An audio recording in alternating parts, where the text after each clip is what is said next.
You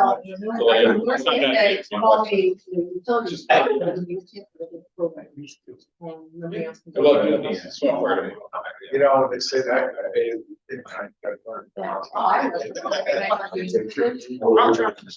I'm sorry, sir.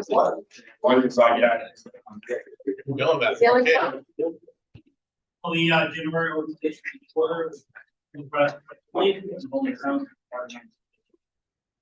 Pledge allegiance to the flag of the United States of America, to the republic one nation under God, indivisible, with liberty and justice for all.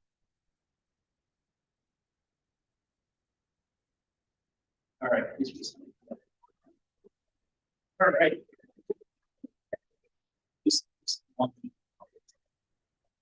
Resolution. It looks like we start out by nominating a temporary chairman. I will make a resolution that Sean Kerr will be the temporary chairman. I'll second that. Okay, by Rich, seconded by Chris. Give me that mallet. Oh, sorry. Got roll call. Yeah, temporary, secretary call roll call. Okay. Chris Wilson. Here. Rich. Aye. Brian. Aye. Nick. Aye. Dan. Aye. The 2024 organizational meeting has been called to order by me as of 6:34. We had a moment of silence. We did the roll call. So now we're looking for an appointment of the chairman for the 2024 year. Make a resolution to appoint Brian McRae as the chairman for 2024. Second. Moved by Dan, second by Rich. Chris. Aye. Rich. Aye. Brian. Aye. Nick. Aye. Dan. Make a resolution that you appoint Nick Schiffo as the deputy chairman for 2024. Moved by Rich, second by Chris. Chris. Aye. Rich. Aye. Brian. Aye. Nick. Aye. Dan. Aye.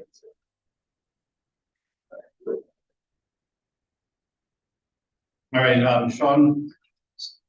Notify the media of the record, the time of organization meeting. Correct. Those published, our website, all sent there. Yes, sir.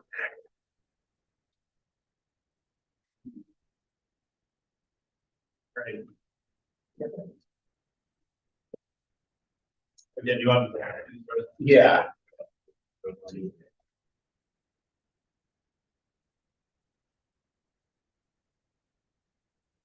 So for the staff positions of secretary, I'll do each one individual. The staff positions of secretary, treasurer, director of purchasing, and the two aides to the chief, Barney and Jo. These salaries will be as per the budgeted amount plus a 2% increase to reflect as the raise for 2024. And just as an aside, in the bond, there is contingency in the bond for administrative. If I have the terminology wrong, Terry, correct me, or Sean, for administrative expenses. So obviously for the year, there could be additional work for Sean, Bob, or Terry above and beyond. So that would be billed to that line item of the bond. Did I use the right terminology on that? So I don't think that really needs to be voted on, but that would be, this is not going to be a normal year as far as our workload. All right. Secretary Treasurer, I'll entertain a resolution to appoint Sean Kerwin as the Secretary Treasurer for the North Greenwich Fire District for 2024, and set the salary in accordance with the budget plus an additional 2%. But Dan, roll call. Chris. Aye. Rich. Brian. Aye. Nick. Aye. Dan. Aye. Make a resolution for Robert Durivage as Director of Purchasing and Deputy Secretary Treasurer. Fire District #1 for 2024. This is the salary for the director of purchasing in accordance with the budget, plus an additional 2% for 2024. Moved by Dan, second by Nick, roll call. Chris, Rich, Brian, Aye. Nick, Aye. Dan, Aye.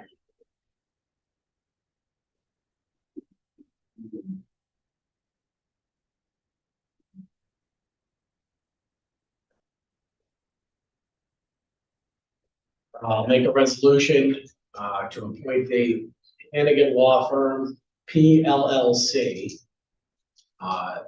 as attorney for the North Greenbush Fire District for 2024, and to fix the retainer for the attorney in accordance with the amount fixed in the general budget, for 2024.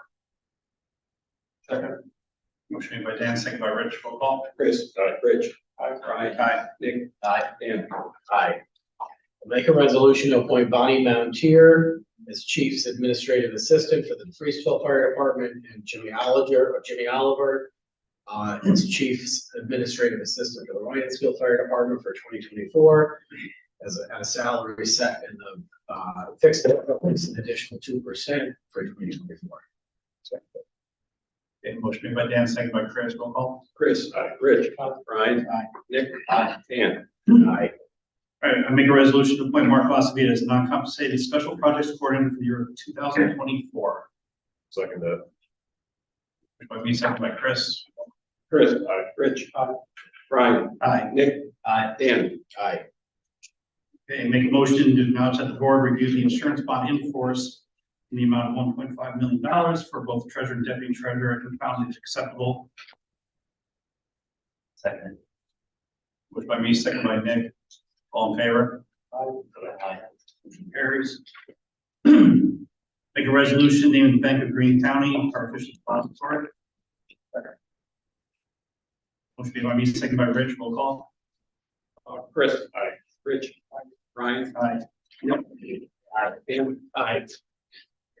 Make a resolution as naming the record as the official newspaper of the fire district. Second that. Spell, second by Chris, roll call. Chris, Rich, Brian, Aye. Nick, Aye. Dan, Motion and make a motion to hold a regular monthly meeting of the Board of Fire Commissioners on the second Monday of each month commencing at 7 p.m. for 2024 with the dates listed below. Secretary notify the media, post notices accordingly. Second. Motion made by me, second by Nick.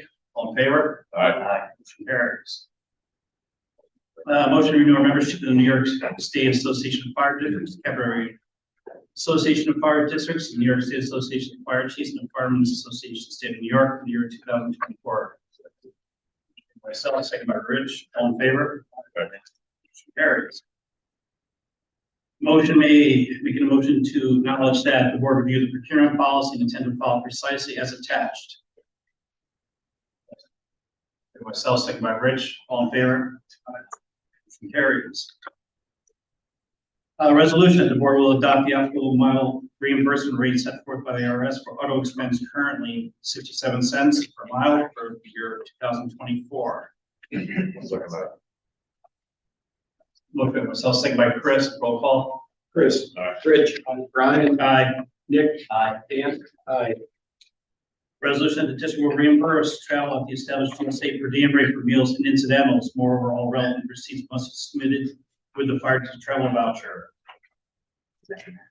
Myself, second by Nick. Roll call, please. Chris, Rich, Brian, Aye. Nick, Aye. and Dan. Aye. Okay, type on this one here, but resolution to appoint Shane Clute as DFD chief, Dan Sheehan, and Greg Kroll, first, second assistant chief respectively. Myself, second by Rich. Roll call, please. We did. Chris, Rich, Brian, Aye. Nick, Aye. Dan. Congratulations. Resolution to appoint Adam Littlefield as WFD chief, Dan Wilson Jr., WFD first assistant chief, and John Carroll as WFD second assistant chief for 2024, effective at 18:42 hours. I'll second that. Which be myself, taken by Nick. Roll call. Chris, Rich, Brian, Aye. Nick, Dan. Congratulations. Resolution to appoint Adam Littlefield as District Chief and Shane Hood as Deputy District Chief, effective at 18:43 hours. By Nick, roll call. Chris. Rich. Brian. Nick. Dan. Make a motion to adopt the LGS-1 record retention and destruction policy. We do myself, second by Rich, all in favor? Carries. Be resolved that the Board of Fire Commissioners adopt all existing policies of the fire district currently in place effective January 2024. I'll second that. We do myself, second by Chris, roll call. Chris. Rich. Brian. Aye. Nick. Dan. Pursuant to labor law, section 27-A and 12 New York CRR 800.6, the district has examined the district's records for 2023 and found there to be no reports or records for review. Motion by myself, second by Nick. Roll call. Chris. Rich. Brian. Aye. Nick. Dan. Make a resolution that the treasurer or the fire district is authorized to pay in advance of an audit by this Board of Fire Commissioners of the fire district. The following claims, any such claims must be presented to the next meeting of the Board of Fire Commissioners of the fire district for audit, up to and including all those listed below: utility payments, cell phone payments, and so forth. Also, which would be myself, second by Chris Wilson. Roll call. Rich. Brian. Aye. Nick. Dan. Be resolved by this Board of Fire Commissioners that pursuant to Town Law Section 176(4)(a), no claim may be presented, audited, or paid unless such claim is verified under oath on a district voucher or in lieu of such verification certified to be true and correct. Resolution excludes the following: nice, national grid, and so forth, as listed below. I'll second that. Motion by myself, second by Chris. Roll call. Chris. Rich. Brian. Nick. Dan. Be resolved that the fire district treasurer is hereby authorized within 60 days after the end of the fiscal year to submit to this Board of Fire Commissioners a copy of the New York State annual report required by General Municipal Law, Section 30, in lieu of a written statement showing his receipts and disbursements for the preceding fiscal year. False authorization shall remain effective year to year until rescinded by this Board of Fire Commissioners. I'll second that. Motion by myself, second by Chris. Roll call. Chris. Rich. Brian. Aye. Nick. Dan. All right, this next one, I think I've got some verbiage changes here.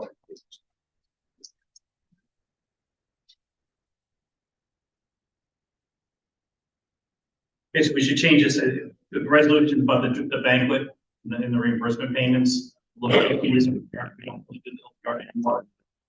However, we will have the date set at some point here for a joint, or a joint DFT, WFT banquet. And they're not. Pardon? And they, Good night. so why don't we just phrase it, Just, for DFD and WFD annual inspection dinners. all right, yep. As required by Town Law Section 176D, moreover, the North Ridge Fire District will pay up to $3,300 for the annual inspection dinners in accordance with the amount fixed in the general budget fund for the year 2024, the exclusion of alcoholic beverages. Which would be myself, second resolution, seconded by Nick. Just to clarify, that's for each dinner, 33. Right. Right, dinners. That's how it's budgeted. All right, so Terry just said, he just said we should really clarify that. All right. Roll call. Chris. Rich. Brian. Aye. Nick. Dan. Resolution to appoint the 2024 Ethics Committee, which we made up of Jeff Steer, James Minor, and Janice Kerwin. They all agreed. Thank you. I'll second that. Motion by myself, second by Chris. Chris. Aye. Rich. Brian. Aye. Nick. Dan. Resolution authorizing the district chief and deputy district chief to place the departments of the fire district on duty and to permit representatives of the departments to attend wakes, funerals, parades, fire prevention, and other light events or functions, and further authorize the use of such district apparatus as the chief in his or her discretion may determine acceptable, and to report said event to the Board of Fire Commissioners during the subsequent monthly meeting. I'll second that. Would be myself, second by Nick. Roll call. Chris. Rich. Brian, Aye. Nick. Aye. Dan. Aye. Resolution to approve all in-state, out-of-county training schools and instruction courses pursuant to General Municipal Law 72-G pending district chief and or deputy chief's approval. Second. Motion made by myself, second by Rich. Roll Chris. call. Aye. Rich. Aye. Brian. Aye. Nick. Aye. Dan. Aye. Make a motion to acknowledge that the district has obtained enhanced cancer disability benefit required under General Municipal Law 205-CC. Moreover, the Secretary Treasurer is authorized to sign and execute cancer coverage claim forms in a timely manner and discreetly and confidentially report such claims to the Board of Fire Commissioners at the next regular scheduled meeting. Motion by myself, second by Rich, all in favor? Aye. Motion carries. Motion to acknowledge the district has adopted a new annual property tax member status form. Second. Motion by myself, second by Rich, all in favor? Aye. Motion carries. Resolution authorizing defense indemnification of commissioners, district employees, and district volunteers pursuant to public officers law team. Motion by myself, seconded by Nick. Roll call. Chris. Aye. Rich. Aye. Brian. Nick. Aye. Aye. Dan. Aye. Make a motion to appoint all following committees as listed below on the second page there. Second. I'll second. Motion by myself, seconded by Nick. All in favor? Aye. Motion made. Seconded by Nick. Carried. Need a motion to adjourn. Motion made to adjourn the organization meeting at 15:49 hours. Made by Rich, seconded by Chris. All in favor? Aye. Aye. We'll take 10 minutes and take a breath, chill, get a drink. Have that go. Oh, did we start immediately after? Oh, let's get a drink. Yeah.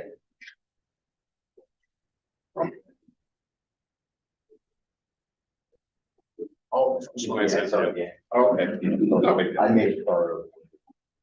Yeah, so we gotta make sure Yeah. we're both on the same page. We will keep going to these brand new ordinances. You know, we had to stop the public to be online to watch. Okay, then I'll save that as the official. Thank you. Sorry about that. Yeah, I'm not worried about it. We can be- We don't really cover that. So.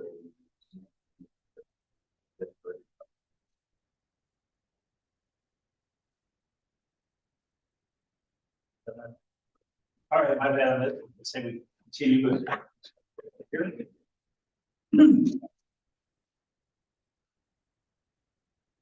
Let's start with the January meeting of the Board of Fire Commissioners. Please rise for allegiance. Pledge allegiance to the flag of the United States of America. To the republic for which it stands, one nation, under God, indivisible, with liberty and justice for all. Please stand up for a moment of silence for the proceeding.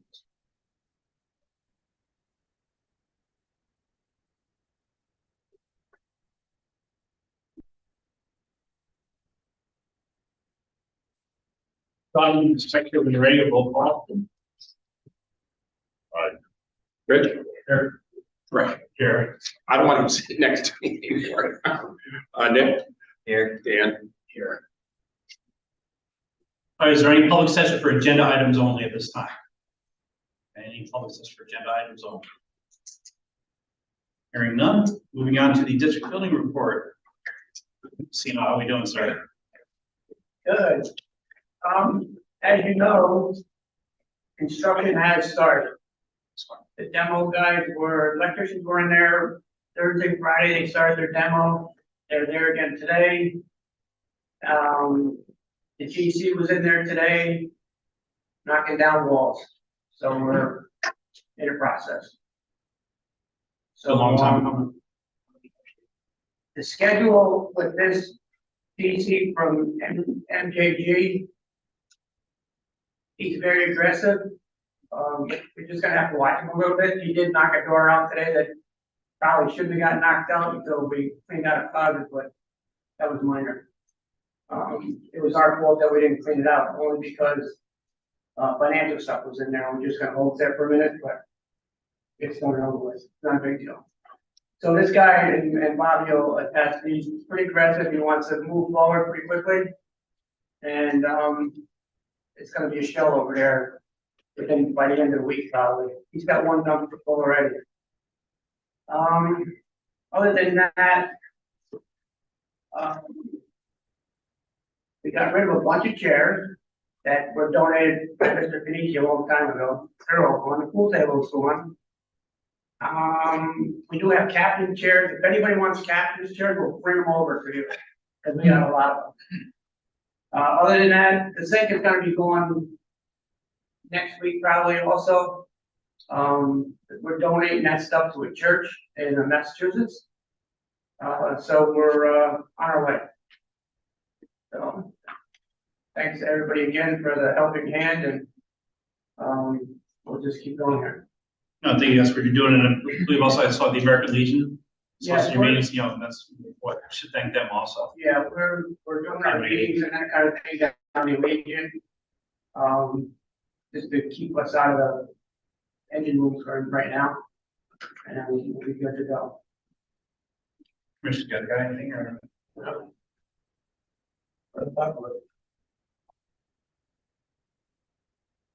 Great, department's presence report. We're going to do the odd even rule, I guess. So, President Steer, congratulations. Thank you. Submitted one application for a district firefighter. Her name is Sarah Rothery. She had already been riding with us as a mutual aid partner from state of Connecticut.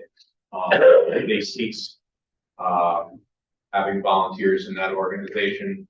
She lives roughly 50% there and 50% here, so she submitted an application here, and the company has approved her application and forwarded the district for their actions. Secondly, building use report was submitted for the DFD members to have a Super Bowl party at the station here on February 11th. All the details are in the application. Also, DFD held an organizational meeting on January 4th, and we made a vote to change our July department meeting through July 11th at 7 p.m. due to a conflict being the first Thursday would have been July 4th holiday. So we'll be having our company meeting here on July 11th. Also, we're going to be having our individual member photos taken at the station here on January 18th and 19th from 5 p.m. to 8 p.m. And on the 20th around 10 a.m. we're going to have a group photo taken in the engine room with a piece of apparatus. There's going to be a lot of movement going on here over those 3 days. At our January meeting, we removed one member named Anthony Bell. He was his probationary period was up for review. He did not meet the requirements for the chief to be a riding firefighter. And there's been little or no communications with him. We tried to reach out to him before our last meeting and heard nothing back. So the membership voted him out for our constitution and bylaws, and you should receive a letter if you haven't already from our membership secretary about that. Got a notification that there's going to be a board study meeting down at Columbia High School on January 16th at 6 p.m. I intend to attend that and encourage any district officials to attend as well, because it very well could impact things on Route 4 here. I'm not sure to what extent. So that is my report. Maybe we should definitely make an effort to be at that. And congratulations to your elected officials. Thank you guys for stepping up. That's the one. Thank you.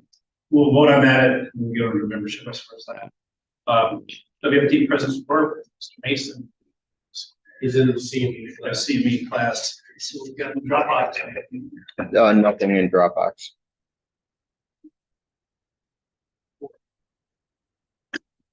For prior months and minutes, you have a chance to look at that and get that.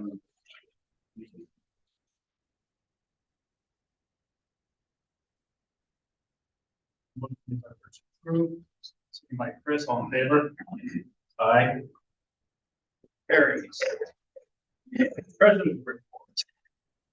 Here comes the bank recs for you to review and sign off on. Treasurer's report as of December 31st, 2023, the checking account with Bank of Green County. The checking account had a reconciled balance of $77,940.47, earning $281.78 worth of interest for the month of December. The money market account had a reconciled balance of $942,480.29, earning $2,437.80 worth of interest for the month. And then the capital project WFD account had a reconciled balance of $2,478,058.30, earning $6,213.14 worth of interest. And then the supporting documents are attached with all the bank reconciliations, copies of the bank statements, and copies of the disbursement for all checks that were made in the month of December. Resolution to approve the treasurer's report. Oh, Rich. Second by Nick. Paul. Rich. Rich. Brian. Aye. Nick. Aye. Dan. Aye. Approval of current month's invoices. Dan, did you have a chance to review them? Yes, I did.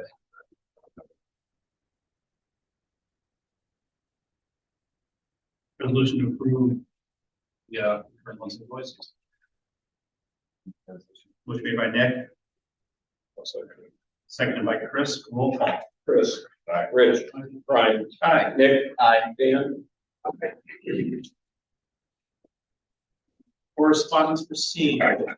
Yes, received from Hannigan Law Firm, client advisory with the calendar events for the year 2024. Received an election certification letter from DFD for the 2024 officers. We received a New York State Canal Corporation EAP acknowledgement form in December. We received the VFIS fall newsletter. We also received the U.S. Route 4 corridor study public meeting that's being held on 1/16/24 that Jeff spoke about. We received the Association of Fire Districts of New York, the Fire District Affairs for December and January of 24. And we received a check from Dan Garab on 1/6 for Verizon Wireless charges in the amount of 142.83. That should just be first net. Oh, sorry. Yeah, thank you. Yep. First net. I also received from the election chairman a certificate of the election for the fire district that was held on December 12th, 2023. Can you just give me a copy of that one? Okay, correspondence, that looks like none. Oh. Old business, as far as few discussions tonight. Preventive maintenance agreement for apparatus discussion. Okay, I had a chance to. I think look at the. Good old business.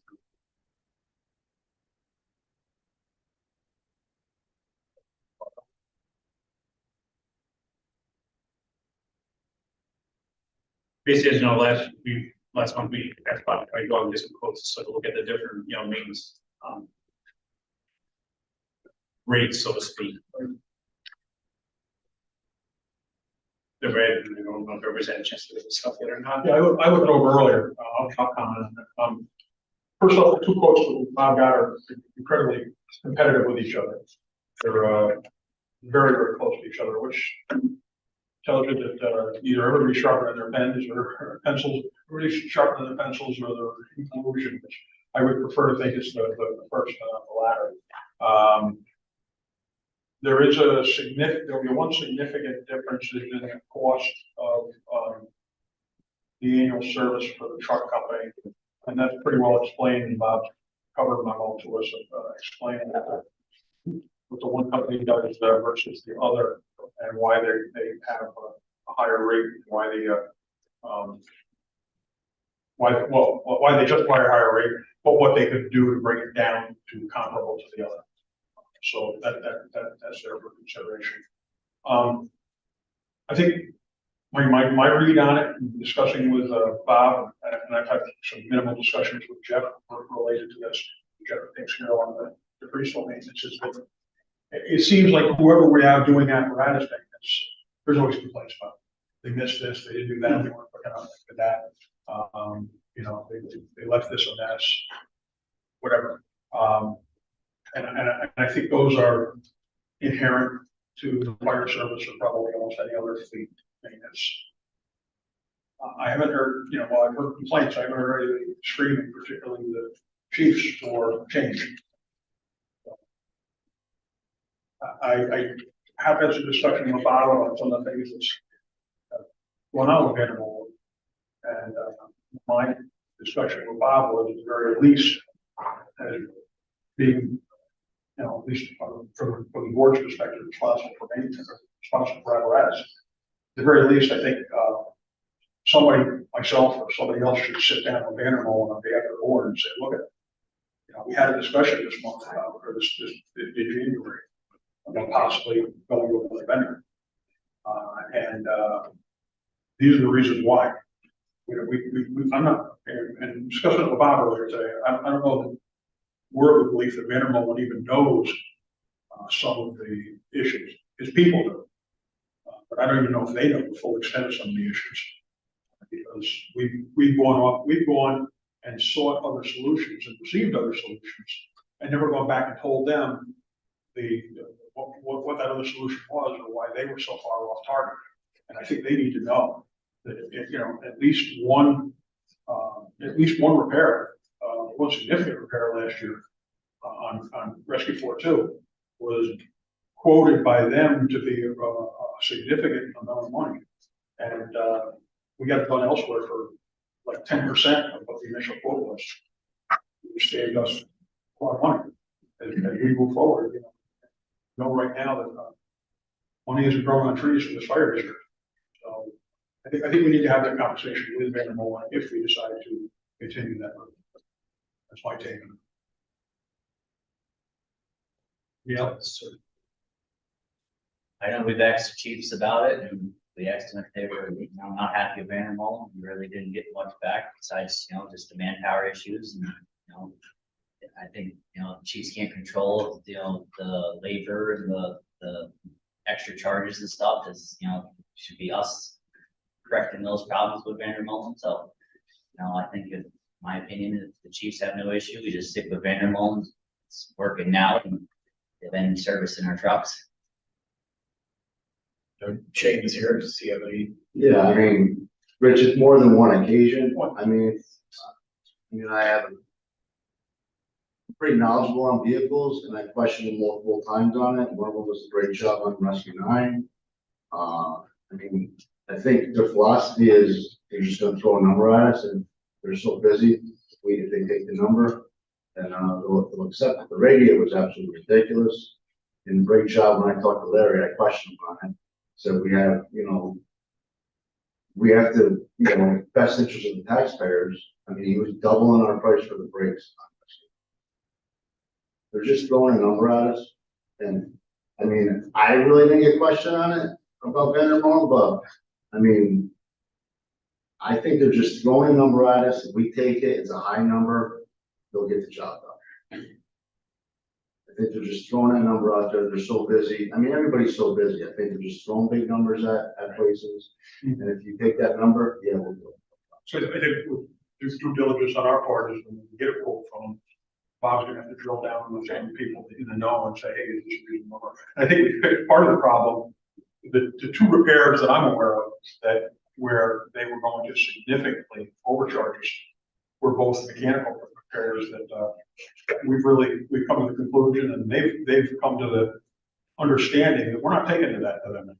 We're gonna shop them where we best see them. Transmission problem, we're probably gonna go right down and just motor problem, we're gonna come in Detroit, whoever's appropriate. So, there's something that babies can fix, but they're going to babies with. Yeah, we should be taking that stuff to I think my concern is every time they give us a number, we're going to be second guessing it. That makes sense, or like, it's like we gotta do extra work. Trust is the key, you gotta have a, You're you have to have a relationship. Chief Littlefield's on Okay. Zoom also, and he has his hand raised. Go ahead, Chief Littlefield. I mean, we can't overlook that radiator thing. I mean, that was, Bob can even go into it too, but we really can't overlook that. And as Commissioner French said, I think we kind of have to have that conversation with Mr. Vandermolen, because that radiator thing, I mean, that was disgusting. I mean, in all intents and purposes, that's disgusting. So. I agree. When does this have to be in place by? Is the current agreement expired, or does it, we got time? It doesn't make a difference. I mean, if you don't approve it until you approve it, just starts when you approve it. I mean, we've been waiting for 3 months to get Western Nine's auxiliary air pump fixed. And I mean, it's just promise after promise, Jeff can basically speak on that. In 3 months, we finally got it after Jeff called me on our day and said, look, we need to get it in. So we got it in for the 29th of January, so 3 weeks from now. And that's if it doesn't change in the meantime, so if they cancel on us again. I think we need to look at other options, really, because I think exactly what Adam said. You can't overlook that. That was a huge number that they threw at us for a radiator. And then maybe on our end, we didn't get maybes to say, hey, you give us a diagnosis of what the problem is, and it turned out to be a hose. And if I remember right, most of the cost was the freight on the radiator that they did. Yeah. So you got to question the reliability of the mechanics. I'm not going to question that, but if you're not doing a pressure test on the radiator and you're saying it's the radiator and it's a hose or a hose clamp, and it's going to cost us $16,000 to the district, I think that's an issue. You gotta have trust. If you don't trust them, we're always questioning them. That's a big issue. We have to decide on this. Doesn't sound it, but I mean, I think we gotta get it in place, it's, sooner than later in some sense, but it's probably like to at least have it in place by next month, at the absolute latest, I would say, but, I mean, I had the same concerns, Chief Blue has, every second guess, have the number going forward. Do we want to have more people, one or two people meet with Phil in the meantime? I mean, I don't know what he's gonna do, his numbers is number, it's like, it sounds like every time you go to them, then they adjust, but if you don't go to them, it's. I talked to Larry, on the brake job on Rescue 9. He basically told us like that's his price. And just knowing what the parts cost, he was over double. He was in between double and triple what the cost of the drums were. And they're buying them from the same vendor. So they were getting them from the same vendor, maybe did the job, and they were getting them from the same exact vendor. So obviously, maybe somebody's got a better price on parts, but I mean, it was considerable. It was thousands of dollars. Yeah, I think that's some parts. Yeah. Yeah, anything on that? Or? Finger. I'm with the radiator. I mean, overall, $16,000. I don't know, right in my mind. I mean, again, we had a relationship with them, that maybe want, not repair, but I mean, like myself, coming into this, seeing some of this stuff, I was ready to kind of move. But the rest of the board feels you want to talk to them for, I don't know how much it's really gonna make though, but truthfully, the trust is kind of shattered. My opinion. It sounds like a couple other people's opinions. I'm for making a resolution, if anyone wants to make a resolution. Go the bulldog.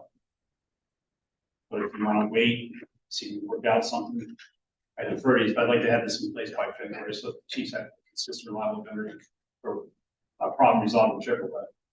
I mean, I would say if the two chiefs are here right now, and they're the ones that have to deal with the vendors no more than we have to, and if they want to make a switch to bulldog, I have no problem saying a resolution right now to switch to bulldog. Because I know I don't have to deal with it in the broke than they do. So if somebody gets there and fix the reason, we'll just give them a try. Do we have any personal experience with Bulldog? Oh, it used to be KMB, I mean, It was formerly KME. I mean, obviously, we had the issue, that was a manufacturing issue with Rescue 9. But, I mean, they did a lot of work for us in the past when 9/7 had the tree hit it, the whole corner cab. You know, it's a big job. And I was assistant chief then, and basically, they did everything they said they were gonna do, and they were reliable. I had a conversation with John Cameron, he's the service manager there. I hadn't talked to him in years. But I've done a little bit of research on them, and they seem like they're stand up, like they don't, like they're gonna tell you straight up, we can't do it. Or they're not gonna like throw a big number at you and say, hey, you know, we'll throw a number at you, if you take it, then the order will move you up the list or whatever. I've had nothing but good experiences with them in the past. We have not used them in a while. I don't know why we got away from them. I was not in charge then. Does anybody know why we got away from them? I know when I was chief, I had no issue with that. Yeah. It does seem like these quotes are good for the calendar year. So perhaps just go with them for a year. In the interim, side conversation with Vandermolen. And then they can always re-quote it for the January 1st, 2025. It's probably the best route to go. Then if we, turns out we have problems with KME, you're only committed for 12 months. Which is basically a cycle, little 2 cycles of the inspection. I think it's, but you always have to have a sharper pencil, because people get comfortable doing business with you, and then they just get really comfortable, and then they just throw numbers at you. So you always gotta like kind of pull something from underneath them every once in a while and say, yeah, they're way cheaper. But I'm with going with Bulldog. I don't feel like personally have enough experience or knowledge about the topic in general. I have no problem switching, but I'm just wondering, is it worth just waiting until February to kind of have that conversation with Vandermolen as was suggested, or do we just make the switch now? Well, Again, I'm fine either way. right, well, there's no real pending Again, the meetings. chiefs are the ones that have to deal with this, so they feel strongly about this. There's nothing between now and February as far as maintenance goes. Can't hurt, but. Not hard, I mean, I'm not gonna remember, but it'd be like, Just waiting and having a discussion and changing. Yeah, I don't know, I mean, like Shane said, you gotta have trust, so if that's there, you don't wanna be, that's an issue, you don't wanna be sleeping with one eye open. Yeah. Also, I mean, what they pulled off 2 months ago was a little ridiculous. I'm gonna show up at our meeting here. Show up at the meeting questioning, you know, the contractors. And we only found out about that by mistake. So, yeah, no, I do recall they kind of just fell out of the blue. we only found out about it by All mistake. excited, last was. Resolution. Take a resolution, go with Bulldog it. We have a resolution made by Nick, seconded by Chris, for the Bulldog for the 2024 calendar year. Roll call. Chris. Aye. Rich. Nick. Brian. Aye. Nick. Aye. Dan. All right, Motion carries 4-1.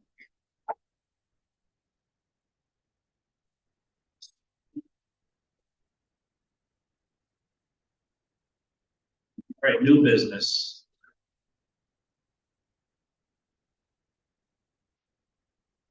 SCBA annual maintenance proposal.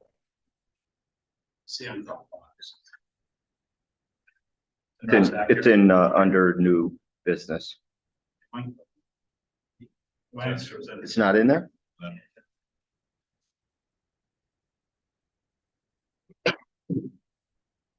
Really? Well, I have some copies here, so let me. If I remember, it came down to 2 vendors, Okay. I think the name of one, but Yeah. MES.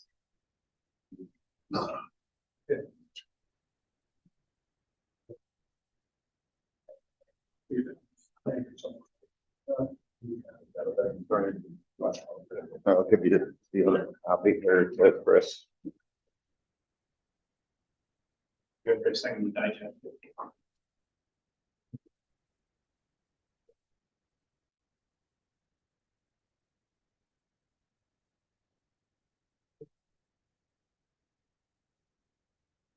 So I just wanted to just give you an update. We've been using Sherman Air Services for several years now.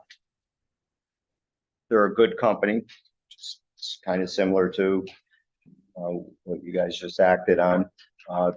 They're a reputable company. However, they come from out of state when they do service work. And you guys had asked me last year to just try and come up with some alternatives for cost-cutting measures because they were in the middle of a calendar year doing annual service, and the fact that we had contracted with them to do the new fill station at the Wine Skill Station. I had MES, who is also certified on all of the various machines.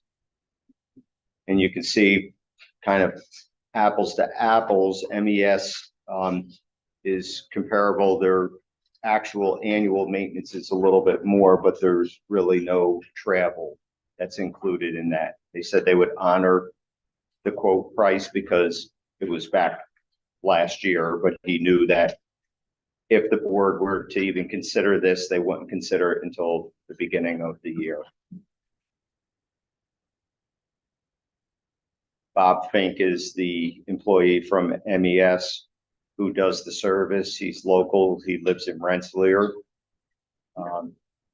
And again, there's nothing really bad to say about Sherman Air Services other than the fact that when we had a problem at the Freesville this past year where a 12-volt transformer burned out, it's literally a $15 part, and we paid like $500 because they came to fix it. And we never know when there's going to be a little issue with one of our machines, even though they're in good shape. It's, different. I mean, Wine Skills is going to be replaced soon with the new fill station. So this is just an option. It moves to be about $600 cheaper between the two stations still. Right. And that, Top of that. Percentage-wise, right. And Yeah. that's no trouble calls. And, we're always having something go wrong. There's always something happening. So I'm just trying to give you ways that we can save some money and put some money back into the. It's also nice to keep our economy. Yeah, we use MES, of course. They do all of our air pack service and maintenance. It's all mobile. Of course, this is too. And they have backup.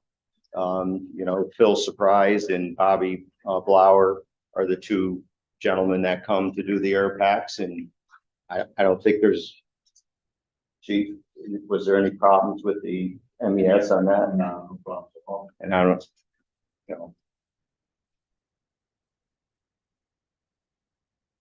Resolution on this, I assume. Make a resolution, we switch MES with MES for. Motion made by myself, second by Rich, roll call. Chris. Aye. Rich. Brian. Aye. Nick. Aye. Dan. Aye. All right, the other thing is Commissioner training at DFD, that's police facility, I assume. We'll approve the facility use a little bit later on in the meeting, but I believe first I should thank you for your service, Chris. And also imagine for me try to attend this meeting or this training. Again. There's that. Gonna stick this time. Well, I heard they got a good instructor this year. I heard too. Others coming down. Yeah, it's close. All right, DFD Chiefs report. Real quick one. Just a couple purchases, the helmet and the shields, for the training of our officers. And, I had a couple of things with Rescue 9 on my report, but we don't need to talk about it, we just did. Utility 9, we are getting that back we're bringing it over to the vendor on the 12th to get that punch list done. And then, we can sell the Utility 9. That's all I have. Did Wine Skill they purchase a spot or No purchases for Wyatt Skill Everybody had a chance to I'll pass this around. in Dropbox. Do you have the EMT class, Bill? Yes, we're gonna hold that for next month. Okay. And I kind of spoke to Lynn Kane about that. Okay.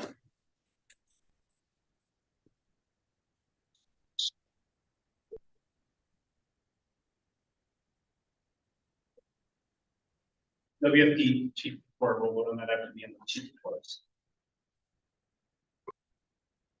Chief Littlefield, you're off. So I'll be even shorter than Shane. What you have is all I had.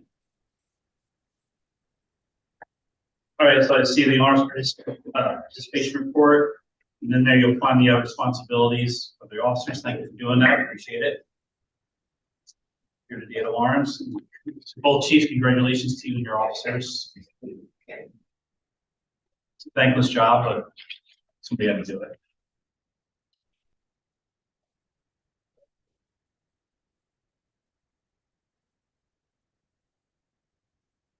Any questions for the chiefs?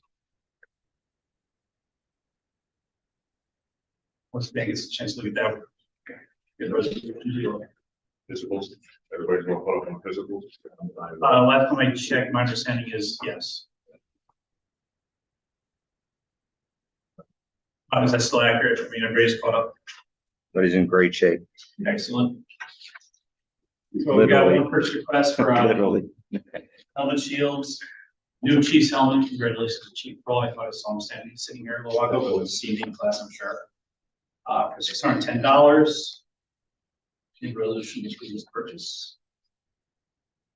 By Chris. Just package. Seconded by Nick. Roll call. Chris. Aye. Rich. Brian. Aye. Nick. Aye. Dan.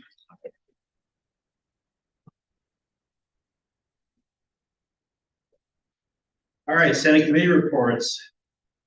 Apparatus, unfortunately, replacement committee needs submitted by the chiefs. Where we have this, It didn't submit last month. I don't have that. The list, Rich, it's in Dropbox. Good. Yep. So, Thank you. if you would like, I can get the names up. Adam, Eddie, AJ, John Schroll. Other people who also put in interest were Dan Wilson Jr., Jay Wilson, Scott Carroll, Mark Mace, and Cody. That's. Is it a matter? gotcha. All right, let me table this because there's some question about possibly adding, remember Dan, you requested to wait a month on possibly adding, somebody was, that's we last month, want to extend this like. Well, Adam, there was some questions on who we were appointing. Gotcha. And Adam was going to email us. He was tied up planning for the funeral. Who the other people submitted, Right. they expressed an interest, and I haven't seen it come through. Yeah, that's what Christian's been. Like, right? So I don't necessarily have any issues with the folks that the chief recommended. Yeah. But I know there's, I'm sorry, the fellow that's fairly new, but experienced chief over in Shaker Road. Right? Shaker Road, and I do value that experience in his opinion. But there's also some other folks on that list that, have been around a long time and have a lot of knowledge, and I think it might be worth adding an additional person to the committee.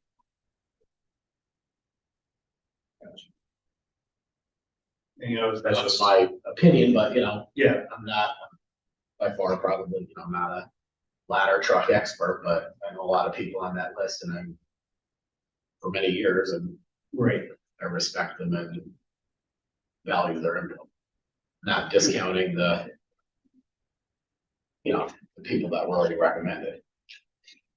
There's, the way I understand the construct that is being proposed is that,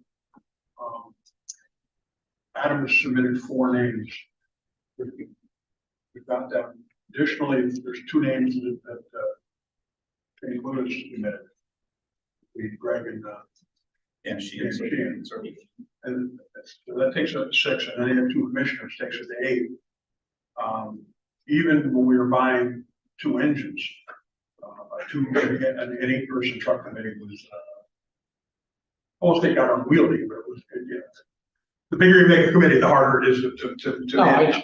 And I just, well, a lot of committees, and just, in other words, Well, I mean, you know, we did ask for 4 names and give us 4 names. If there's, they're all qualified.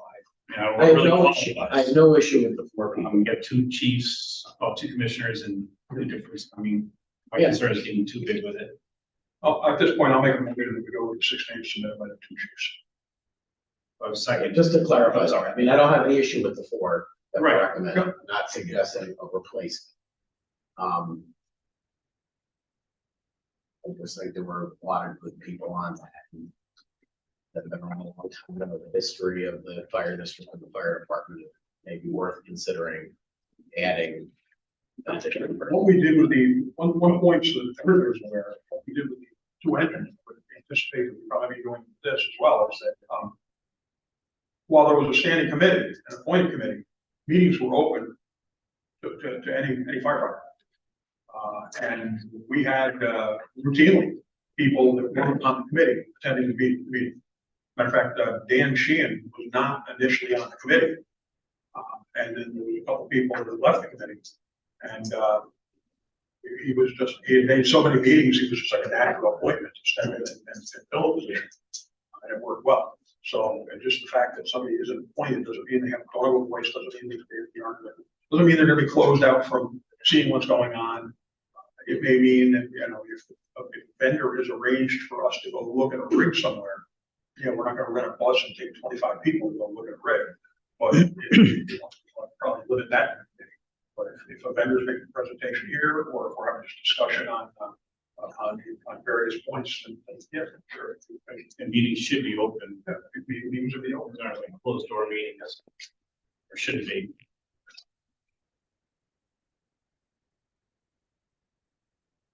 Nick, Chris? I didn't know that it was a lot of it was, that's why you asked for the job duties. Looking through this, district wise, if you look at the email that was sent out, Adam has about 7 job duties just for the district. Chief Wilson has about 3, and Chief Carroll has, I would say roughly about 2. Under chief reports. You have the chief report. Yep.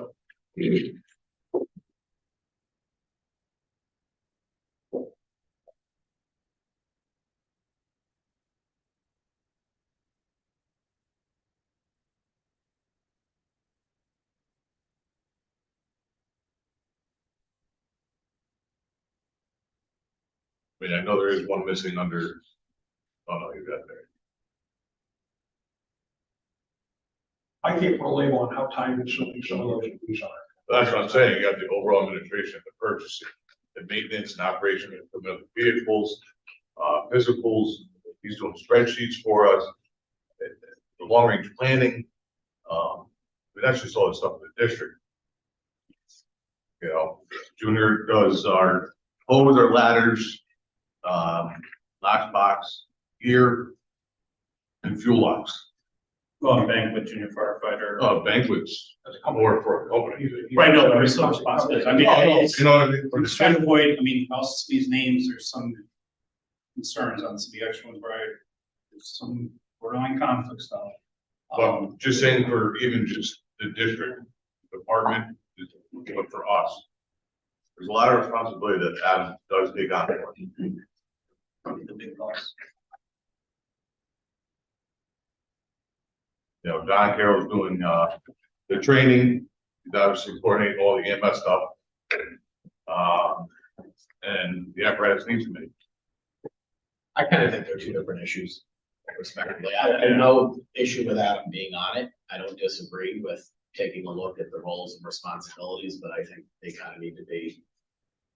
We want to take a look at roles and responsibilities. I think we take a look at that. I think we want to look at who's appointed to the committee.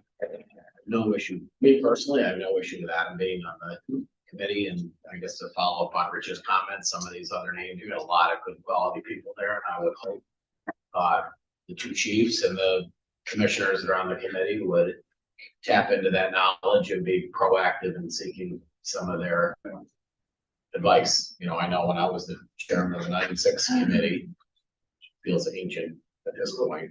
You know, I think also you'll see once we get to long and I range. get it. I mean, I ran a pretty tight committee. It was not, Jeff can tell you, a free for all. But I did seek out input and advice from people that weren't on the committee. So no, Most people know that. I'm not sure how much concern it's gonna be as far as this time. So once you get to long range planning group, you're gonna see.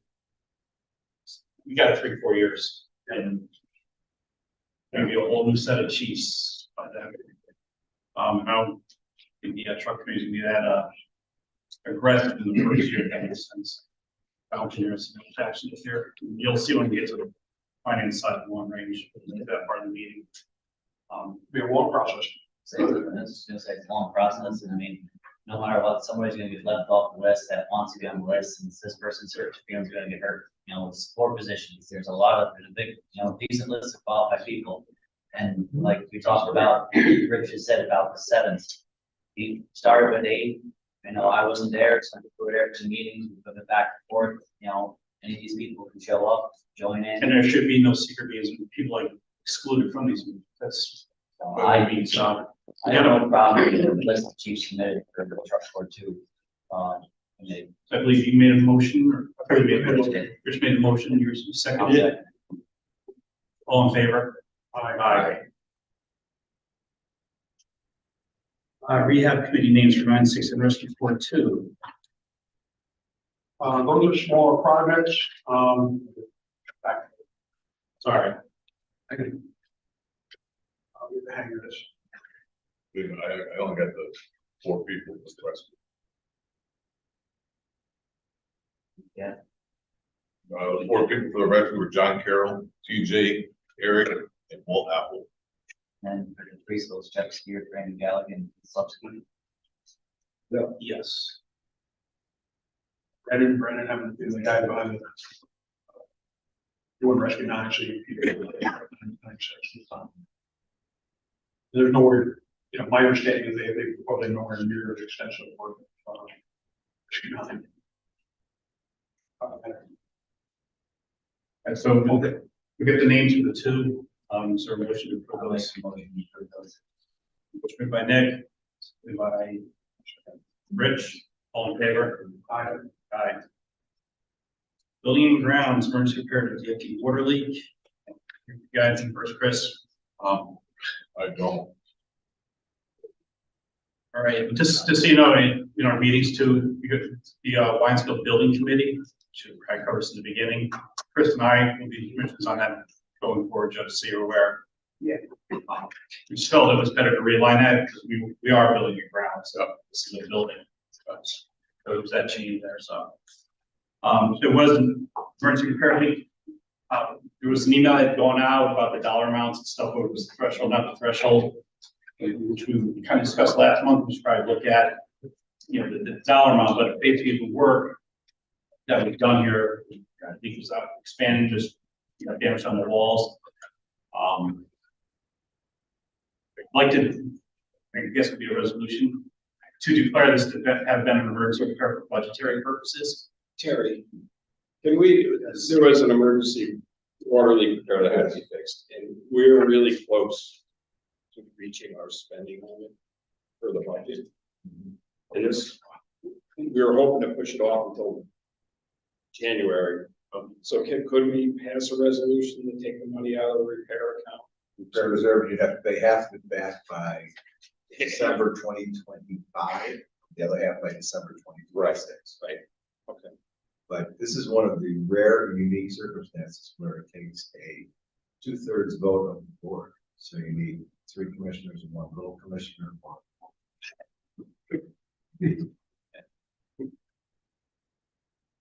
There you go, you have it. Excellent. So I guess a resolution to declare this to have been an emergency repair, authorize authorizing the treasurer to take money out of the capital repair fund with the caveat of repaying at least half the dollar amount over 25-26. Right. Second. Motion by Rich, second by Dan, roll call. Chris. Aye. Aye. Dan? Aye. Did you say 25 or 26? Half by 25. Right, And and then the other half, 26, okay. The end of the year. So- Yep.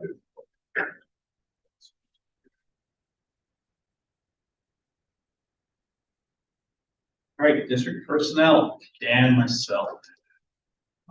We already discussed the salaries, so nothing, And in my ignorance, this is where we vote on Sarah.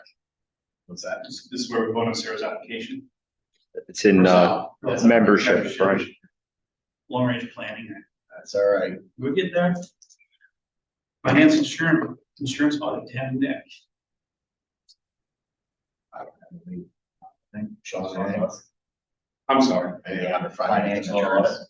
The auditor's coming in next month. I've already started working on the documents for them and so forth, so we're ahead with that. The state controllers updated the end report. Used to be hosted basically on my laptop, now it's online. So I was going through the training program on that. Shape. So far. First President to start your membership. I will vote this way. All right, long range planning, myself, Nick, possibly the Nick. Want to jump in first or about our meeting? So we met. It was a couple Thursdays ago. Going ahead and just point out. We discussed mainly the big purchase of truck 42 coming up. And we took a big hard tax hit with the grievance that happened at Jordan Road there. So, and things are a little tight. And much as nobody wants to see a replacement get pushed out, but maybe try to find some money. We've got to push the ladder truck out and also talk about moving, stuff around and trying to figure out what purchase trumps another purchase, which is, everything is important. It's hard to, put a number on what year and how long it should last. Thankfully, we do our service. We do very well at making sure that they inspect the apparatus, that they're safe to be on the road every year. And so that's why we felt comfortable with pushing some of these out, but we still have a big gap. I know I really don't show it on this paper that's showing as printed here, that we need to find some money or make some adjustments on the way we're doing business in the district here. I'm not the number in front of me, this extension just highlighted the other night. But was it 2031, Sean, we start getting back into some negative years? Well, it was originally we were going to replace the aerial in 2028. Starting in 2028, going through 2034, we were going to be in some serious deficit. Can I continue? Absolutely. Okay, so what we had done is we moved the aerial from 2028 to 2029. We tried to adjust the cost, try to make it a little more accurate. Originally, we had 2 million, so we made it 2.4 million. We moved Rescue 9 from 2029 to 2030, and we went from 800 to 900,000. 9.6 was slated originally for 2030 to be replaced at 750,000. We moved it to 2031 at 850,000.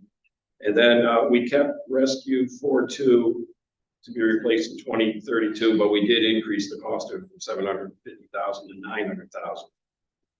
We also had originally scheduled to replace 2 chief's vehicles, one in 2025, one in 2026. That has been removed. And the proceeds of, the money that was slated for those has been repurposed for the rehab to 9.6 and to Rescue 4.2.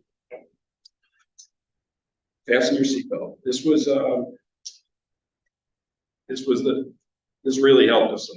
We were just we were struggling to try to get out of the red. So what we're proposing is that according to the schedule, we just had a 2% rate increase. And that's kind of how I factored the 2% tax cap, just increasing the tax rate. Actually, I think I had 1.999% or something like that. So the rate is going up. by the 2%. So that's gonna put us, at, 485 next year. And then but this really helps us out. So, then in 2026, we're looking at increasing the tax rate to $5.50 per thousand assessed value. And I ran some numbers. Where was that? It really, for the average household assessed value, their bill goes up maybe $35,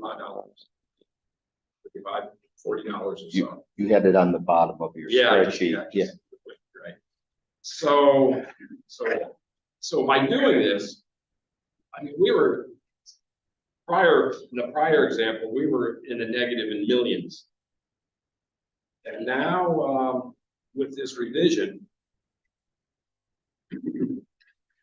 the worst year is, so in 2030, we're short 55. One of the things that we're not really solid on either is we're going to be selling some of this apparatus. So we didn't really have a solid number for what we could sell these pieces of equipment for. So anyways, 2030, we'd be short about 55. 2031 would be short. You know, this is an accumulated shortage. So 273. And then the big year that we're short is 2032. Because there's 4 pieces of apparatus being replaced that year. We're short about 750,000. And then we start heading back to 100,000, 2033, and then we don't have a problem after that. So that rate increase significantly helped us out. And with the going to $5.50, then after that, we maintained the line at 2% rate increase going forward. Now there's assumptions in here. I just generically, on average, the assessed value was going up 1% a year. Took a big hit this year, but we continued with that 1% increase in assessed value because that's what it averaged out for like the last 10 years. And I we held the line on the expenses increasing by about 1%. But some of these expenses were locked in, like LoSAP. Pretty much locked in on that LoSAP, which is a big one. We're locked in with the DFD bond and principal and interest, with the WFD bond and interest. So those weren't being, affected by this 1% increase, just our regular operating. So anyhow, you should all have a copy of it. It's significantly better than where we were prior to this. I think Bob probably has some stuff to add to this because he was. And Shane as well, who was involved, a number of us were involved. It was a good meeting. It was very eye-opening, I guess you could say, for lack of a better term. A couple of things we talked about was finding other ways of doing revenue communities and we'll tied up at work, but reaching out to some other municipalities that actually charge similar, like this town charges like a green space fee. There's some areas that charge like an emergency, or like a better term for emergency fee, basically, per square foot of development comes in. And, we also think, things we keep hearing every year that the assessed value of the town is going to go up. But, we had to look at reality was up on the board. And, I've always heard the old term, hope is not a plan. So this, like the worst case, we don't obviously cringe at raising taxes. That's almost like your last ditch thing. But also if you look at the town, we're pretty low on the tax hierarchy if you look at your actual bill when it comes in. So there's some different things there. And the other thing, yes, it was mentioned in this part of long-term planning is at some point, something to think about over the next month or two is obviously phasing out the replacement of Tahoe means phasing out positions. And this day and age, the departments are working more and more in hand. Just come up with a time frame we want to look at doing that. So we're not going to pull like this, chiefs are gone. We're not doing that. 4 chiefs in this town with everybody operating as we're basically one fire department. If you really look at the way we're operating, sure, the smaller calls off hours. Otherwise, it's one department really. If you look at it from that point of view, saving $80,000 to $85,000 per vehicle, that 160-some thousand helps out a lot. Getting that truck, it just longer range, just it's where we're headed. You saw it from listening, officers. Remember, our times getting line officers. When you're operating more chiefs than you have captains, usually us from the military, it's a triangle, not kind of the base is at the bottom, at the top, so it's something we gotta probably consider the next month or two, like the date or whatever, you know, this was, I think a year or two from now, yes. I also missed one point on my notes here is that, if you recall, when Ed was here last month, there was potentially gonna be a $385,000 savings on, I know, potentially, I said, on the project over there. So if that were to occur, then this, you know, going into a negative in 2030 and 2031 would not happen. So you'd be on better footing if, you know, Ed can hold them. So before it goes crazy, the tax is like the worst case scenario, so to speak. Obviously, things can change, assessed values can change. You know, I don't want to say found money, but not use as much contingency fee on the building, stuff like that can help offset some of this stuff. Any questions from the commission for this work? I know a lot of the, I don't want to say they came at the meeting, but we're just gonna have to rule a little stronger of, you know, chiefs wanting to purchase something, we might have to look at it harder and longer, and you know, not just to say yes straight away.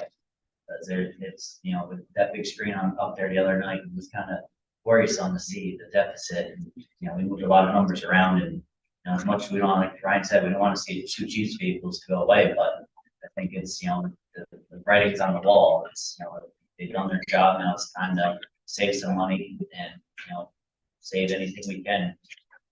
Yeah, it's just everything that we saw with the, you know, I mean, with the compressor service and stuff, where we can save, it's just gotta do the right thing here. Do we need to do anything to accept the new apparatus plan? So like a motion for resolution. So this, we did change the plan, but I don't think we're like affecting with this. Well, you guys did accept Yeah, you it. did accept the original one, Right. so we probably should Yeah. accept the amendment. Resolution on this, changing budgetary stuff, I assume. Changing numbers, you're changing Yeah. dates, numbers. Yeah, so, any questions, concerns, anything else on that? Before we go to the resolution? No, it's a big step, and it's a state commentary that we have to take that step. I mean, that's what we are these right now. You know, as you said, open up plan, and some of these things are. I think you taught me that. Some of these things that we've seen in town that are going to happen, that are going to make our world significantly different happen. In fact, just the opposite is happening. If you take a look at what happened with life, or what it was last year, they went in the opposite direction. And we, you know, nothing says that we're not exempt from more than that. So, yeah, go. You know, they did the old plan when the numbers were first put together, kind of guesstimates, we kind of, so we look at inflation and make the numbers, I don't want to use the term more realistic, but I've been talking to vendors, you got a rough increase over here with the apparatus are going up by, and so we adjust the numbers there, so things look a little more bleak. I was gonna say, All right, well, need a resolution to approve the new apparatus replacement plan. So, made by Rich, second by Chris, roll call. Chris, aye. Rich, aye. Brian, Aye. Nick, aye. Dan,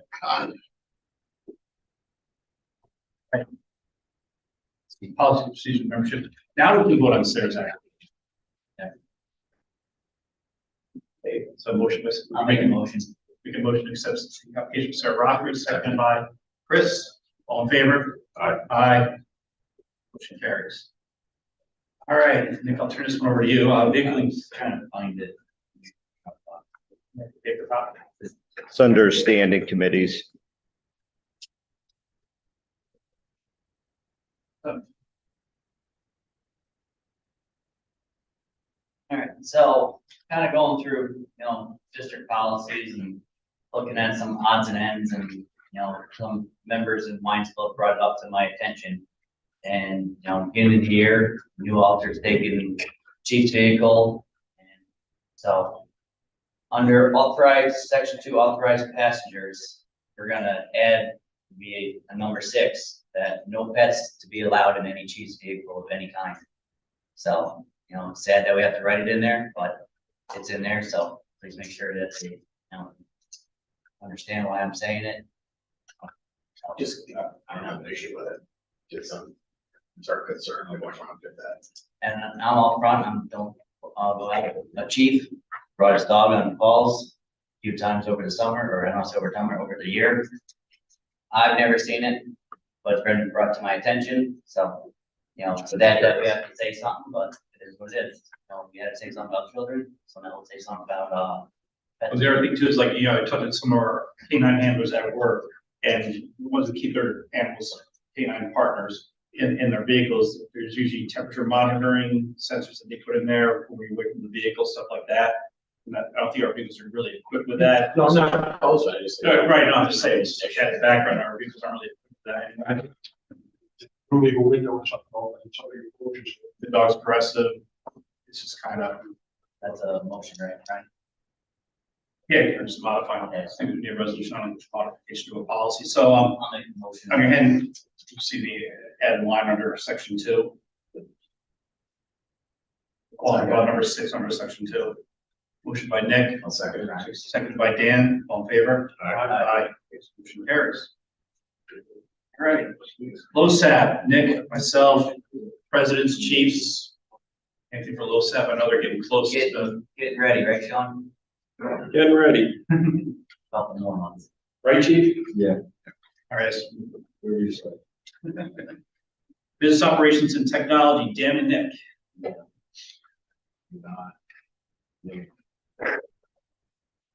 Yeah, I've been really developed, but we've had a few more people move over to first time.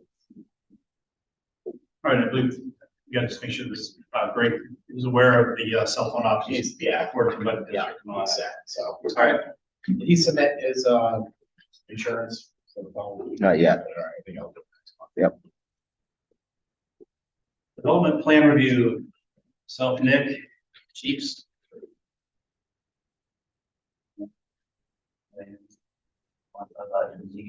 On our end, we did get a comment, we did get a request for comments on the proposed option of the Manans Bridge. There's like 9 different options that, you know, for which I guess could potentially come to North Greenwich, but I heard informally that those are kind of off the table, but still could always come back on the table. One of the worst of the numbers is the one that would drop the Manans Bridge exit on our property and possibly take part of our edge of our parking area. That was option like 7 or 8. So like literally would dump all your Manans Bridge traffic in the middle of Route 4 right next to our station. Others consist of a roundabout down along the Hudson River where they split up to Troy and North Greenbush. Others have it popping up by Hudson Valley. We get comments together, but we, you know, if you guys want to work on a quick letter and the date of the meeting at the school. Or through a date of that was, I'll try to get there. 16. Still before. That was for the roof for quarter. Route 4. Okay, but I thought were they discussing the bridge at the school or something? Something different. Okay. I understand. All right, well, 16 on the floor, so yes, well, but if there is a meeting that comes up, maybe something or cover the departments.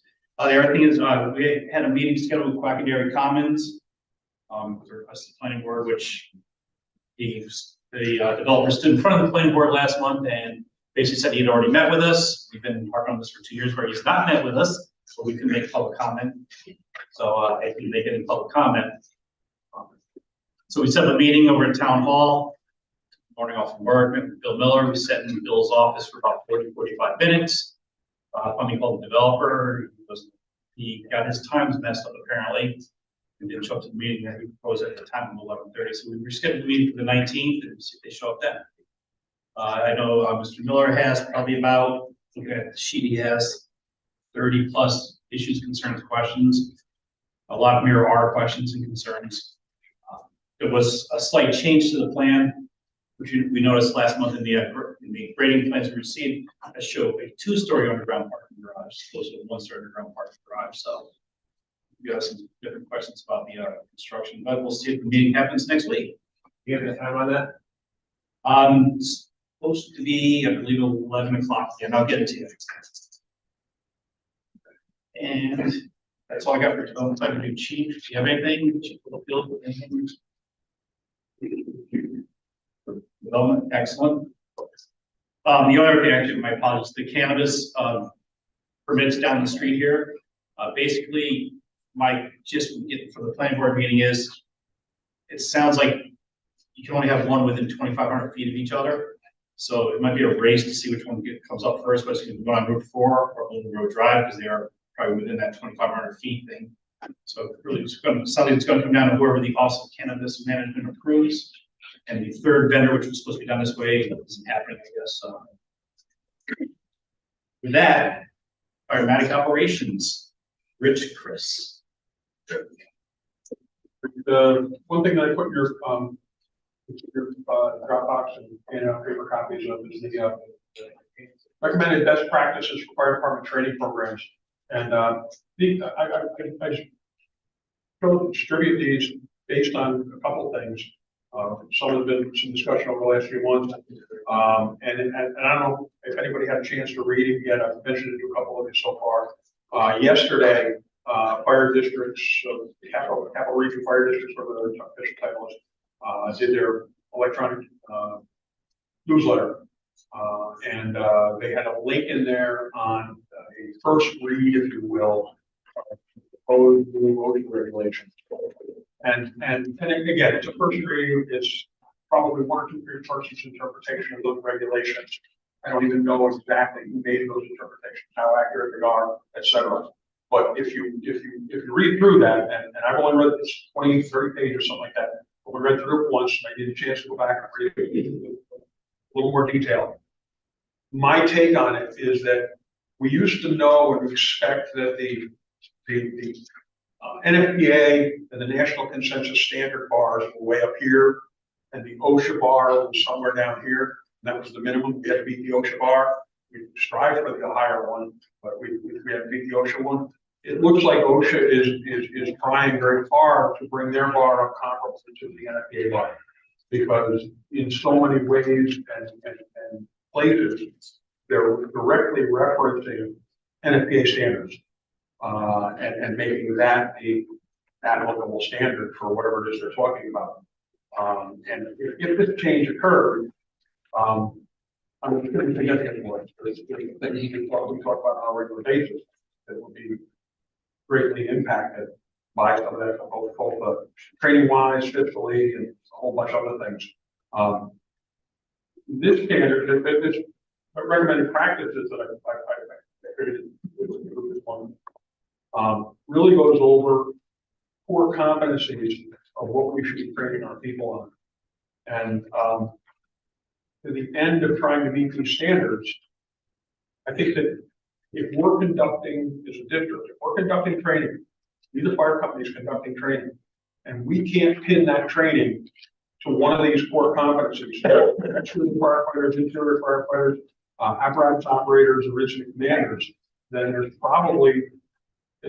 should question why are we doing the training, because those are the core competencies we really should be focused on. Additionally, the fifth one that I didn't mention is the people conducting the training, and there's some specific guidance for who should be teaching and what they should be teaching and how they should be teaching. So again, I don't know where they're going with all this, but it appears that the next move by OSHA is going to be to hold everybody to a higher bar.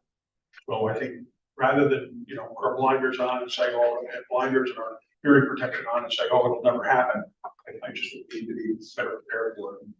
These state fire best practices, if you know the date on it, this is not something new. This is not something they slid in on us this month or something. These were first released in January 2015.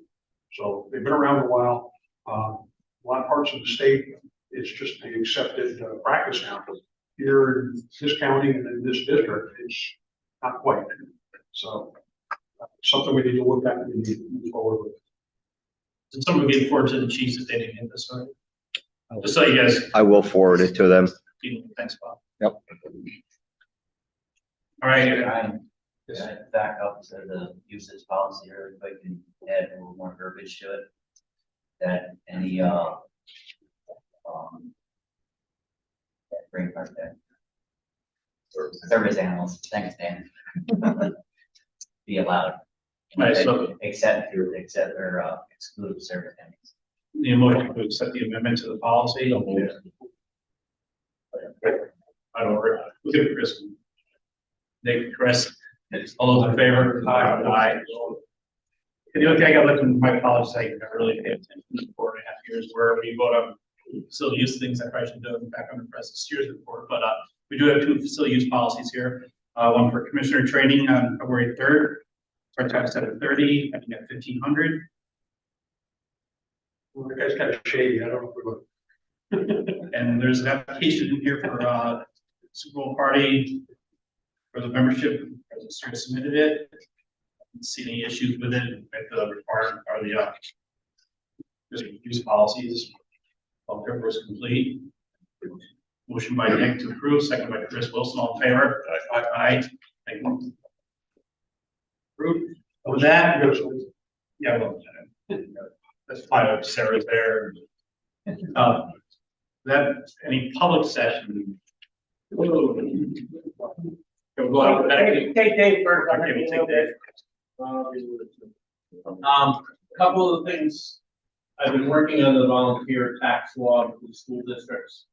And reaching into, and like I mentioned before, the only one we haven't got approved is Lynn Red.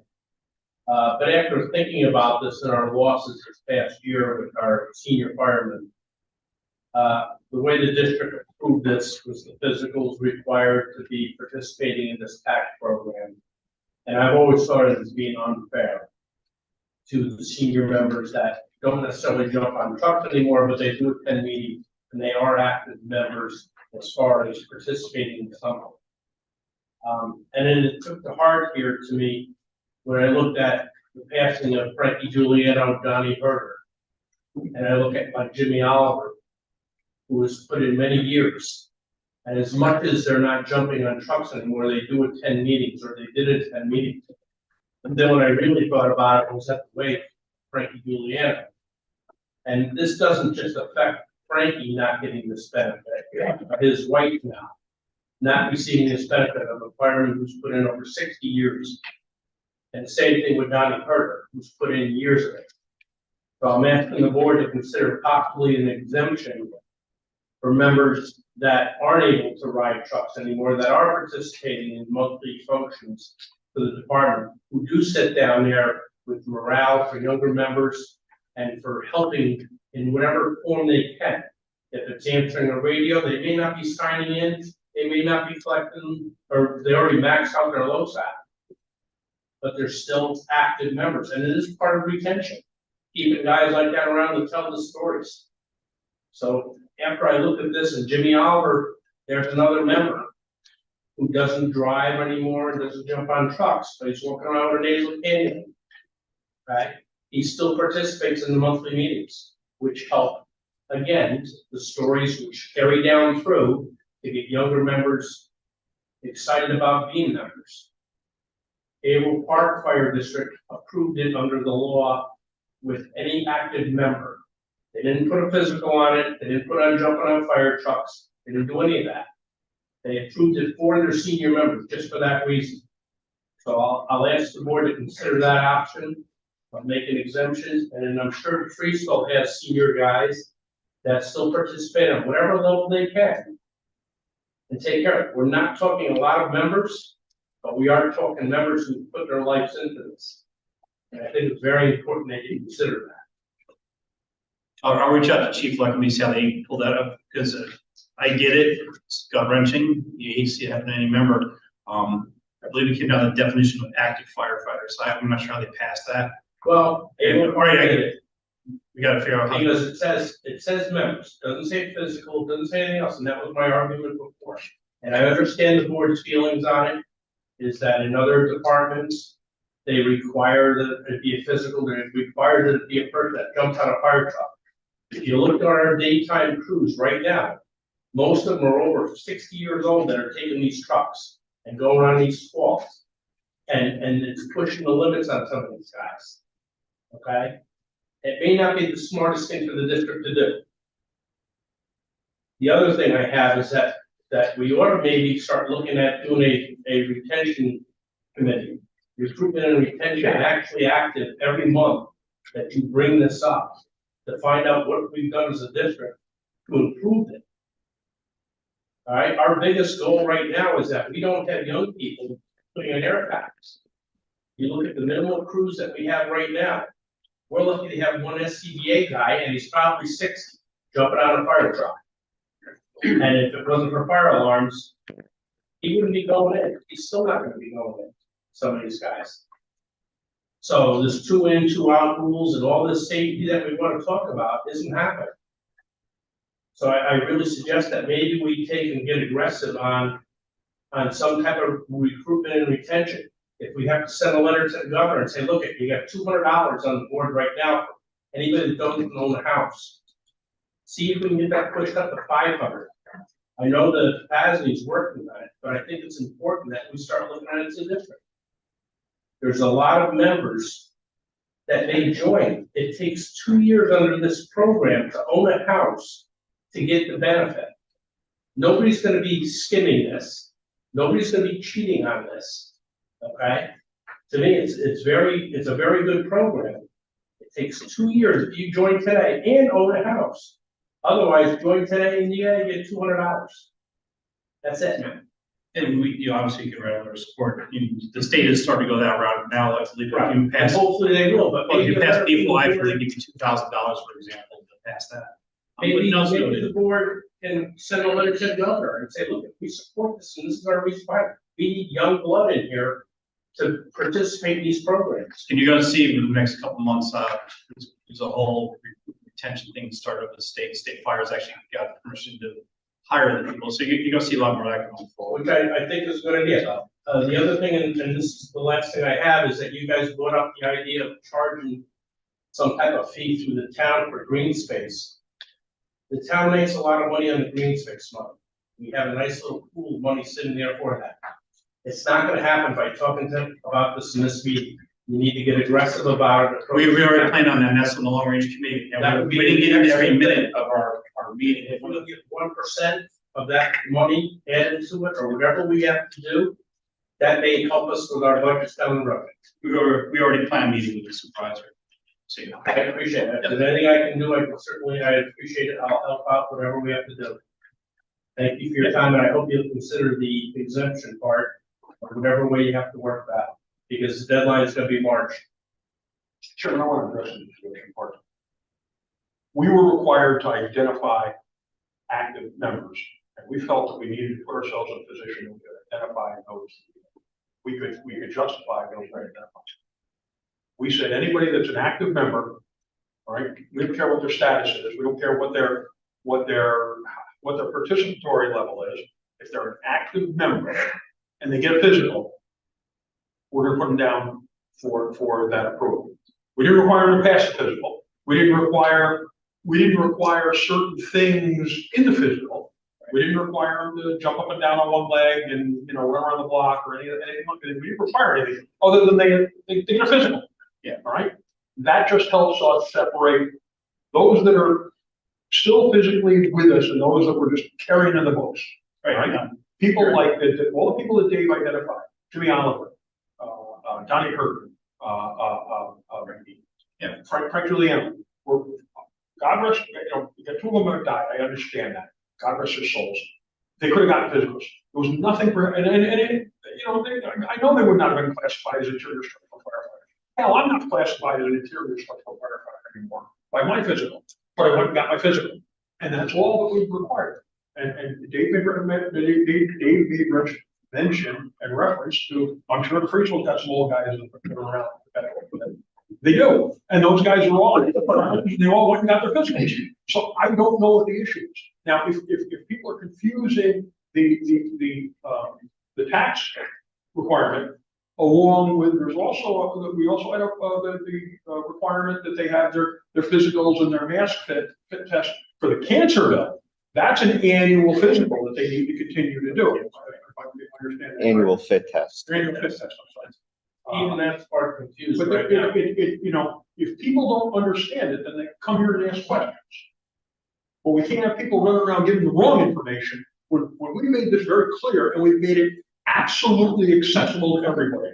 Do not come here and tell us that there are people that have been denied because we required that they got a physical. No, we'll pay for their physical. Go get a physical. That's all there is to it. Is that really necessary? Yeah. Because it wasn't understood that way in Waynesville, and I'll tell you that right now, it was not understood that way. David, I'm not gonna. Okay. Oh, I was bringing it right, so. Right, I know, but we're not gonna get into how things were communicated, because it was communicated evenly. We sat right up here in front of the entire membership, both departments, communicated this whole policy. I believe I actually was the one who personally delivered the tax exemption policy to both memberships in this building. And I did the cancer. So we're not gonna cover, it's not gonna be a back and forth. We covered it. Okay. Mr. Casino, you're next. With reference to Sherman Air, with that new system we have in there, since we are changing vendors, the warranty and, all that's on that new system over there now.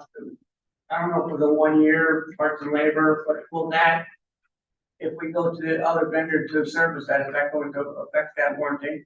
No, it's with Eagle. The Okay, so warranty it's with Eagle. is with Eagle. Okay. We actually, we paid Eagle for that job. We didn't pay Sherman. We paid Eagle. Okay, thank you. Yep.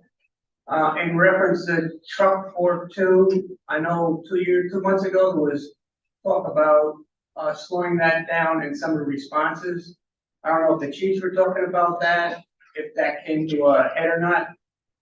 Because if you're gonna try to push that truck out 1 more year, you may wanna slow it down and come with some of them truck, Sure. fire alarm systems. I think French. I raised that as operational. I asked the chiefs to look at it. It was the holidays and all that, you know, I can understand that they didn't get to it, but I asked that they, again, it's after the first of the year now, that the chiefs all sit down and hash that out and say, is there any way we can back the truck off on some of these? I understand it was holidays. I just know it was mentioned a few months ago, and I just didn't know, if it was discussed and long planning and all that. Yeah, that's one of the things that was kind of discussed, you know, how to extend the life, because I mean, this is a great plan in the sense that the trucks will make it that far. Right. So obviously, we do something along the lines, and I know Rich did ask chiefs can get in the holidays, just make it a little tough, but I just kind of reinforce that, you know. And the last thing I have, and I don't know if this is, worth saying or not, but with those two 5-story buildings going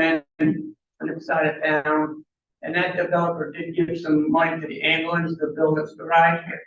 Is his pockets that deep where they can't give us money? This could be one of the conversations I think we have with the town supervisor in the sense that a lot of times, like pilots, they get negotiated through the town and county, and Dave, probably correct me if I'm wrong. No one really advocates for us, and we're going to try to change that by sitting down with, you know, with the supervisor, initially at least. It's hard, I think, as a government to go out and say, you know, I don't want to say, I don't want to use the wrong term, especially in public. You know, it's hard to just kind of go and give us money. You know, but I'm sure there's certain things, like we're going to identify when we have this meeting, identify our concerns and our shortfalls or shortcomings when it comes to equipment and stuff. And perhaps they can start doing that. And again, going forward, that would be justification for some type of fee similar to the green space fee, more of an emergency response type fee. It's got to follow up. There are a couple of communities that help us do something like that. I don't want to speak on which ones I believe do it, but I guess sometimes I ask questions and I don't know if they're good questions or not, but in the last 7 years doing this building committee, it's opened my eyes up an awful lot about spending, having conversations with Sean and stuff like that. And I understand there's not a lot of money left over after the 2 bonds at LoSAP. And it was just like, you know, and the specs and the set of drawings they gave us and the specs we're reading, going through to make sure we do everything right that the district is asking. There's a lot of reading there, and you know, it's just like we want to do this right, and we're reading the specs, and we want to just make sure you guys get the job that you're asking for.